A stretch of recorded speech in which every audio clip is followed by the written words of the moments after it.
नमस्कार साथियों, स्वागत है आप सबका खुशी गेट लाइफ में। साथियों, आज की हम वीडियो के माध्यम से यह जानना चाहते हैं आप लोगों से कि क्या आप लोग अपना अधिकार के लिए इतना भी कैपेबल नहीं है कि जब आप लोग अच्छे हॉस्पिटल में अपना इलाज करा सके, या सरकारी में जब जाते हैं तो वहाँ पे दवाई आपको मिल सके, या केवल डॉक्टर दिखाने के लिए है, बिल्डिंग बहुत सारा है कि वार्ड पे वार्ड बन रहा है, या दूसरी कंडीशन में आप स्कूल में चले जाए तो दिखाने के लिए है, बिल्डिंग तो बना है लेकिन वहाँ पे टीचर नहीं है। इस चीज़ पे हम लोग आप लोगों से यह गहराई से बात करना चाहता हूँ इस पे कि आखिर क्या रीज़न है कि जो सरकार इस चीज़ से आप लोग को दूर करना चाह रही है और धीरे धीरे दूर कर दी है। सब किसी को चाहिए कि ना हमें 5 किलो अनाज मिलना चाहिए सरकार के द्वारा। डायरेक्ट रूप से आप लोग को जो मूलभूत सुविधा मिलती है उससे कहीं परे ये ज़्यादा ज़रूरी है कि नहीं, आपको एजुकेशन मिले, अच्छा स्वास्थ्य मिले, महंगाई पे कंट्रोल हो, एक पॉपुलेशन का लिमिटेशन हो। इस पे सरकार काम ही नहीं करना चाहती है, और करते भी है तो इतना देर कर देती है ना। कितनी पार्टियों का सरकार निकल जाती है, पता चलता है कि बाद में जनता को क्या मिला। इस चीज़ पे मैं बात करना चाहता हूँ। सबसे पहले मैं बात करता हूँ हॉस्पिटल की। जो बिहार में जो सरकारी हॉस्पिटल की क्या कंडीशन है उस पे मैं जानना चाहता हूँ। हो सकता है कि कुछ बड़े बड़े हॉस्पिटल हो जो अच्छी कंडीशन में चलते हो, अलग बात है, लेकिन हम जेन्युइन जो गांव में नियर बाय स्वास्थ्य केंद्र होती है उसके बारे में मैं बात करना चाहता हूँ। सबसे पहले बात करते हैं कि जब प्रखंड स्तर पे जो स्वास्थ्य केंद्र है उसकी मैं बात करना चाहता हूँ। साथियों, अगर आप लोगों में से एक आप हमें बात बताइए कि अगर किसी का तबीयत ज़्यादा खराब हो जाए या कोई बड़ी बीमारी से ग्रसित हो जाए तो आप लोगों में से कितना परसेंट है, बिहार की जनसंख्या 13 करोड़ प्लस है ना, उसमें से कितना परसेंट है जो आप अपना इलाज प्राइवेट हॉस्पिटल में करा पाइएगा या सरकारी हॉस्पिटल में जाइएगा तो अच्छा से आपका इलाज होगा।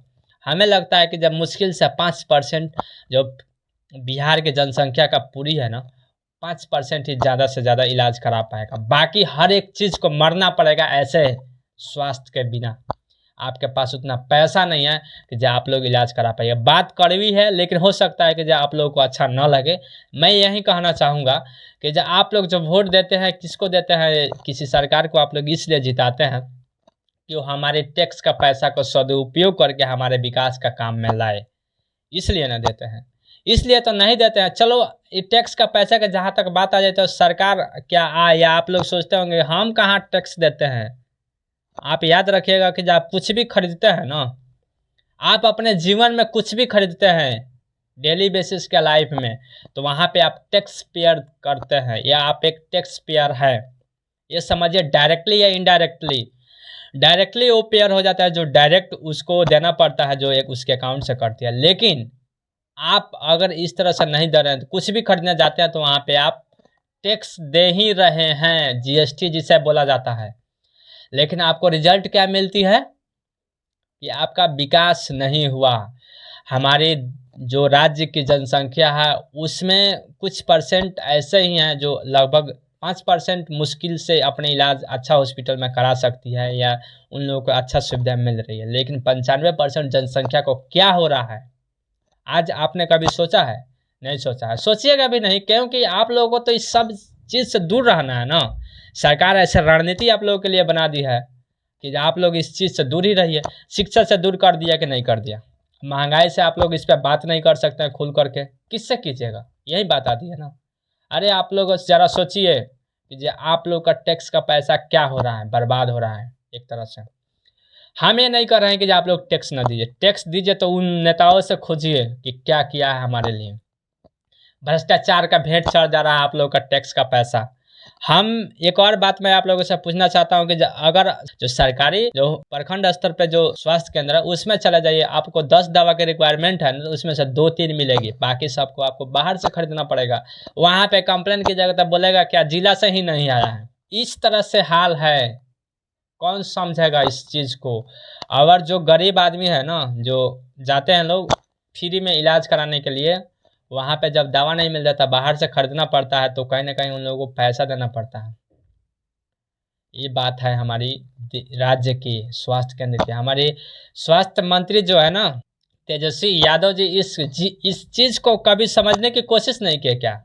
अगर किए भी होंगे तो शायद से इस चीज़ पे एनालाइज करें और ज़्यादा से ज़्यादा हो सके तो गरीबों को जो है ना उस सुविधा मिले, ताकि किसी को कहीं इस तरह से ना भटकना पड़े जिस तरह से हमारी राज्य की जनसंख्या जो ज़्यादातर गरीब परसेंट है। लेकिन हमें समझ में नहीं आती है। जब वोट की बार आती है तो हम लोग देखते हैं जाति हमारी है कि नहीं, धर्म हमारा है कि नहीं, क्या उस चीज़ में कभी ये चीज़ ढूंढिए ना कि क्या कर रहा है वो, इतना दिन से पिछला बार रहा तो क्या किया।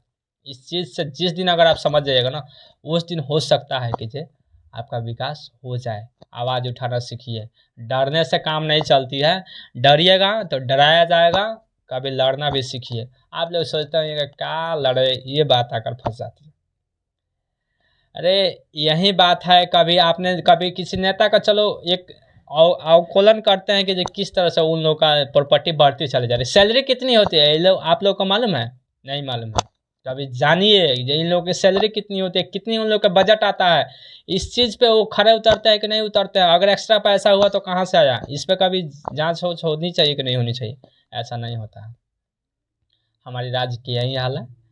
बाकी मैं आप लोगों से यही कहना चाहूँगा कि आप लोग अपने अधिकार की उस तरह से पहचान कीजिए ना, ताकि आपको कोई लूट ना सके। नहीं पहचान कर जाइएगा तो आज आप बर्बाद हो रहे हैं, कल हो सकता है कि आपकी पीढ़ी, नेक्स्ट जनरेशन खराब हो जाएगी। शिक्षा से दूर करने की बात आती है, एजुकेशन एक बहुत इम्पोर्टेंट रोल निभाती है किसी के लाइफ में। आज देखा जाए तो इजराइल में जो हमास युद्ध हो रहा है, वहाँ का क्या आखिर रणनीति है? इजराइल का सबसे बड़ी बात है कि जो एजुकेशन पर फोकस किया, उस ढंग से समझे लोग, और वहाँ के लोग भी अपने देश के प्रति एक्टिव हुए, वहाँ के सिस्टम भी एक्टिव हुआ। लेकिन हमारे यहाँ क्या हो रही है कि हमारे यहाँ हमारे जो नेता लोग हैं ना, तो अपने प्रति हो रहा है एक्टिव। इस तरह से चुनाव में तो बोलते हैं, बहुत बड़ी घोषणा करते हैं कि हम ये कर देंगे, हम वो कर देंगे, लेकिन जैसे ही कुर्सी पर बैठते हैं तो पता ही नहीं चलता उन लोग का विकास कहाँ गया। कभी ये बोलते ही नहीं है, सरकार गिरने की डर लगती है, पता नहीं क्या क्या होती है। और जनता भी इस तरह से बेवकूफ़ बन जाती है, उन लोगों के चिकनी चुपड़ी बातों में पड़ जाते हैं।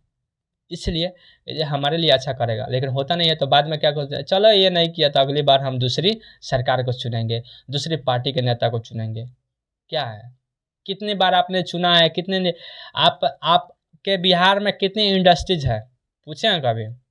आपके यहाँ साक्षरता दर क्या है, पूछे हैं कभी? नहीं पूछिएगा। पूछिएगा भी तो कैसे। एक समय था जो आपने नालंदा विश्वविद्यालय का नाम सुना होगा, जो बिहार में है, कहीं बाहर नहीं था। एक समय था कि जो वहाँ पे विदेशों से लोग आकर पढ़ते थे लोग, लेकिन आज क्या है बिहार की हालत, यहाँ से बाहर जाना पड़ता है पढ़ने के लिए। और दूसरी बात, यहाँ पे जो पढ़ रहा है ना, इतना ज़्यादा एडमिशन में या किसी तरह से फी देना पड़ रहा है ना, जो गरीब तबका इसको कंफर्टेबल नहीं हो पा रहा है। आए दिन हर एक चीज़ गरीब होती चली जा रही है, महंगाई की वजह से। यहाँ पे बेरोजगारी एक बहुत बड़ी समस्या है। इस पे कोई नेता काम किया है क्या? नहीं किया है। कहा भी है तो केवल कहने से होती है, उन लोगों की रियल लाइफ में जो ग्राउंड लेवल पर होनी चाहिए वो नहीं हुई है। शायद इसी यही कारण है कि जो हमारे यहाँ बेरोजगारी, महंगाई, हर एक चीज़ चरम सीमा पर है। जिस दिन आप लोग समझने की कोशिश कीजिएगा, उस ढंग से जाति पाति से हट करके वोटिंग करना शुरू कीजिएगा ना, सबसे बड़ी बात उन लोगों को देखे ना कि विकास क्या किया है यार, ये जरूरी है। ये ना देखे जो कौन सी जाति से है, कौन सी धर्म से है। हमारी सरकार जो जातीय जनगणना कराई है, इस पे थोड़ा सा हम बात कर लेते हैं। क्या किया है उसमें? जाति देख करके ये किया गया, इन लोगों को बोल दिया जाए कि नहीं आप आइडेंटिफाई करो। एक समय था जिसमें संविधान में मेंशन किया गया, ताकि पूरा जो पिछली तबका है उन लोगों को आगे आने के लिए आरक्षण दिया गया। आज वहीं पे किस तरह से भ्रष्टाचार हो रहा है, आप लोगों को मालूम है? इस समय नहीं है। लेकिन दूसरी बात, मैं जाति और धर्म के जहाँ तक बात है, जाति का कोई आइडेंटिफाई कर देगा क्या? अगर बोल दिया जाए जाति कब अलग हो जाते, पहले इन लोगों को ये जानना चाहिए कि जाति है क्या। कुछ लोग जो पढ़े लिखे नहीं है ना, चाहे इस चीज़ को समझ नहीं पाते हैं, तो समझते हैं नहीं ये जाति सही है, ये है वो है। अरे किसी को जन्म से जाति नहीं हो जाती है। जाति एक बहुत बड़ा इम्पोर्टेंट रोल होती है, जो मानव जाति ही है, मानवता के लिए सबसे बड़ी बात है। मेल फीमेल और ट्रांसजेंडर वगैरह आता है लोग, लेकिन आप लोग उसमें डिवाइड करके रखे हैं कि अलग अलग जाति है, अलग अलग धर्म है, तो ये सही नहीं है। कहीं ना कहीं आप लोग सुधार लाइए, लोग पढ़े लिखे हैं लोग, तो कहीं ना कहीं सुधार लाना पड़ेगा। नहीं तो उस तरह से होता है, उसका मिसयूज किया जाएगा और आप लोगों को इसमें फंसा रहिएगा और फ़ायदा किसी और पार्टी को हो। कब तक संभालिएगा? चलिए आज के सेशन में मैं इतना ही बात करूँगा। आगे आपको अगर कमेंट में कीजिएगा कि क्या इस पे सॉल्यूशन होनी चाहिए, तो मैं आपके आगे की तरफ और सोचूंगा कि इस पर डीप में कहीं ना कहीं डिस्कशन किया जाए, लाइव आकर के किया जाए। उस समय लाइव आने पे ये फ़ायदा होता है कि आपकी बात मुझे समझ में आएगी, जो आप कह क्या रहा है उस पर सोचा जाएगा एक दूसरे से, और हो सकता है कि मेरे से भी मिसिंग हो, लेकिन उस पर कहीं ना कहीं बढ़िया से अगर संज्ञान लिया जाता है तो कहीं ना कहीं हमारे देश और हमारे राज्य कुछ ना कुछ कंट्रीब्यूशन हो ही सकता है कि सुधारा जाए। हालांकि ये तो संभालना तो बहुत मुश्किल है, ये तो हमें लग रहा है, लेकिन संभालना बहुत ज़्यादा ज़रूरी है। आप लोग देख रहे थे खुशी कैट लाइव, देखने के लिए धन्यवाद। मिलेंगे फिर किसी और सेशन के साथ, तब तक आप अपना ख्याल रखिए।